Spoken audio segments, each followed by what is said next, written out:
பேரவைக்கு கருப்பு சட்டை அணிந்து அதிமுக சட்டமன்ற உறுப்பினர்கள் வந்துள்ளனர்.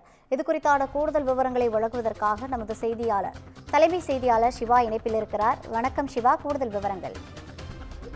சட்டப்பேரவையில தொடர்ந்து ஒவ்வொரு துறைகள் மீதான மானிய கோரிக்கை விவாதங்கள் நடைபெற்று வரக்கூடிய நிலையில இன்று தினம் சட்டப்பேரவைக்கு அதிமுக சட்டமன்ற உறுப்பினர்கள் கருப்பு சட்டையோடு பேரவை நிகழ்வுகளில் கலந்து கொள்வதற்காக சட்டப்பேரவை வருகை தந்திருக்கிறார்கள்.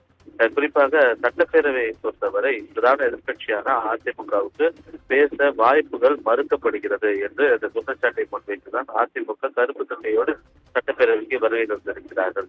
நேற்றைய தினம் டாஸ்மாக் விவகாரம் தொடர்பாக அதிமுக சார்பாக எதிர்கட்சித் தலைவர் எடப்பாடி பழனிசாமி பேச முற்பட்ட போது அவருக்கான வாய்ப்பு மறுக்கப்பட்டது. அது மட்டுமல்லாமல் அதிமுக சட்டமன்ற உறுப்பினர்கள் கையில் பதாகைகளோடு வந்தவர்களை நேற்று ஒரு நாள் சஸ்பெண்ட் செய்து சபாநாயகர் உத்தரவை பிறப்பித்திருந்தார். அதன் பிறகு கூட அந்த டாஸ்மாக் விவகாரம் தொடர்பான பேட்ஜ் எல்லாம் அணிந்து வருபவர்களுக்கு அனுமதி இல்லை என்ற ஒரு உத்தரவையும் சபாநாயகர் பிறப்பித்திருந்தார். எனவே இது போன்ற ஒரு தொடர் உரிமைகள் பறிக்கப்படுகிறது என்று அதிமுக ஒரு பிரதான குற்றச்சாட்டாக முன்வைத்திருக்கிறது.